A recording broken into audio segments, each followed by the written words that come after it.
À 6h45, Europe 1 vous répond. Maxime Switek. Le tableau ce matin est assez inquiétant. Vous avez la Grèce qui dit très clairement qu'elle est incapable de gérer l'afflux de réfugiés. Vous avez la Macédoine qui ferme ses frontières, comme l'Autriche, la Serbie. Vous avez la France qui démantèle dans la douleur la jungle de Calais. Pourquoi l'Europe n'arrive-t-elle pas à trouver la réponse face à cette crise migratoire ?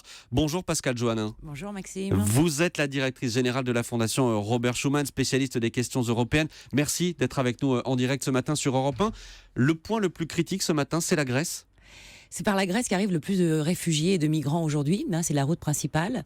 Il y en a à peu près 100 000 depuis le début de l'année. Oui. Alors en effet, c'est le point crucial parce qu'en effet, ces gens ne veulent pas venir en Grèce, ils veulent venir en Europe. Le Grèce est le point d'entrée et après ils prennent en effet la plupart la route des Balkans et cette route des Balkans est en train de se fermer. Et donc en effet, ça cause un problème pour la Grèce. Donc il faut l'aider. Alors avant de parler des Balkans et des autres pays qui sont, j'allais dire, derrière la Grèce sur le chemin des migrants, la Grèce, elle demande une aide de 500 millions d'euros à l'Europe. Pourquoi faire ? Et est-ce qu'il y a des chances que l'Europe accepte cette demande d'aide ?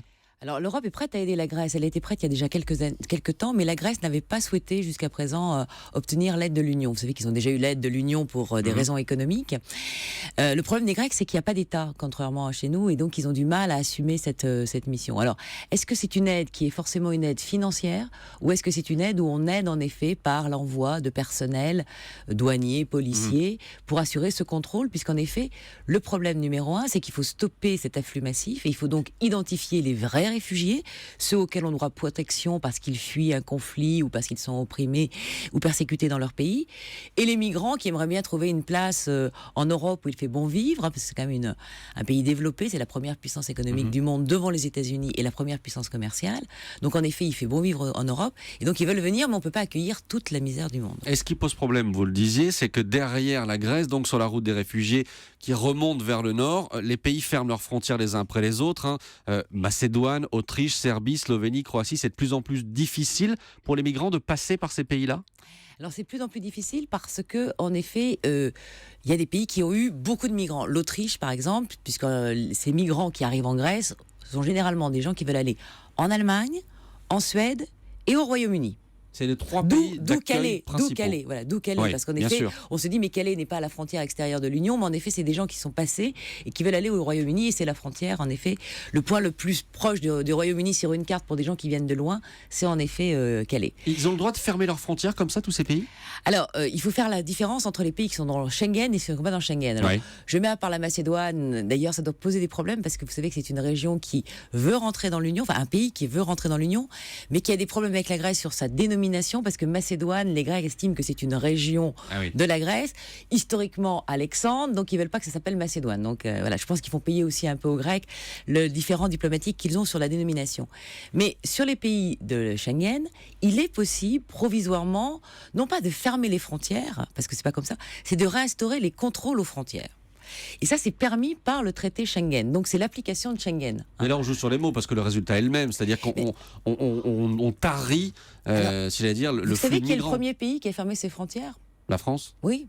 Pour des raisons. Alors, pas du tout. C'était au moment des attentats ? Non, pour la COP 21. Ah oui. Parce que quand on a en effet ce traité existe, il est possible pour des événements sportifs. Vous parlez de l'Euro 2016 de tout à l'heure. Il est probable que même sans attentat, on aurait peut-être introduit des contrôles aux frontières à cette occasion. Donc pour les grandes manifestations, le G20, etc., pour éviter ce qui était des débordements qu'il y a eu à Gênes, par exemple, il y a quelques années, on a en effet pour les États la possibilité de... Mais c'est de manière limitée, pendant une période limitée et pour des motifs un peu exceptionnels. Donc en effet, aujourd'hui, il y a la France, il y a l'Autriche, il y a la Danemark qui a fermé ses frontières avec... qui a appliqué Schengen avec la Suède et l'Allemagne. Et il y a la Hongrie qui a mis un mur sur sa frontière extérieure. Alors, la mise en place des contrôles aux frontières ou la fermeture, ça veut dire qu'il n'y a aucune solidarité entre pays européens ? Elle est très difficile à trouver sur ces questions migratoires parce que d'abord, c'est pas une compétence européenne. Il y a les pays qui reçoivent. Chaque État est compétent. Aujourd'hui, oui. Aujourd'hui, oui. Et en effet, c'est parce qu'on a vu que cet afflux massif se mettait sur quelques pays, 1,5 million en Allemagne, plus de 100 000 en Autriche, 8 millions d'habitants en Autriche, en Suède, 163 000. Donc par rapport à la population du pays, c'est beaucoup. Donc ils se disent, mais nous on veut bien accueillir les réfugiés. Hein. La Suède, c'est une tradition. L'Allemagne, ils en ont besoin économiquement et leur économie va bien. Mais on peut pas accueillir tout le monde. Et donc, ça crée des tensions dans chaque pays. Il faut répartir. Alors, ils ont demandé, les États ont demandé lors d'un Conseil européen à la Commission de faire un projet de relocalisation. Et ce projet de relocalisation, 160 000 réfugiés. Ça, c'était le chiffre de l'année dernière. Oui, c'était le chiffre de l'année dernière. On devait être relocalisés. On en est à peine 300. Et vous savez et vous savez combien la France en a? Oh, c'est une quarantaine, quelque chose comme ça. Alors 94 qui viennent de Grèce et 40 qui viennent d'Italie. Oui. Voilà. Bravo, la solidarité européenne. La semaine prochaine, lundi prochain, il y a un sommet européen avec la Turquie en plus pour traiter de ce problème-là. Est-ce que vous voyez un embryon de solution? Alors, j'en vois deux. J'en vois deux parce qu'en effet, il faut qu'on parle avec la Turquie puisque quand même le problème de cet afflux massif, c'est que je vous ai parlé de l'impéritie des autorités grecques qui n'ont pas d'État, mais c'est aussi parce que les Turcs ont laissé complètement passer parce que les gens qui se retrouvent au bord de la Méditerranée, là, à la côte turque, ils prennent pas un bateau comme ça en enlevant le bout et puis en ramant. On les laisse partir, c'est organisé, les bateaux sont surchargés. Donc, en effet, les Turcs ont en effet joué un double jeu dans le conflit syrien. Ils ont aidé Daesh, puis maintenant ils se disent on est mal, il faut nous aider, etc. Donc il faut les aider non seulement financièrement, mais il faut aussi leur dire il faut respecter vos engagements. Mais il y a un deuxième lueur d'espoir, c'est qu'il faut qu'on arrive à ce sommet avec la même voix franco-allemande.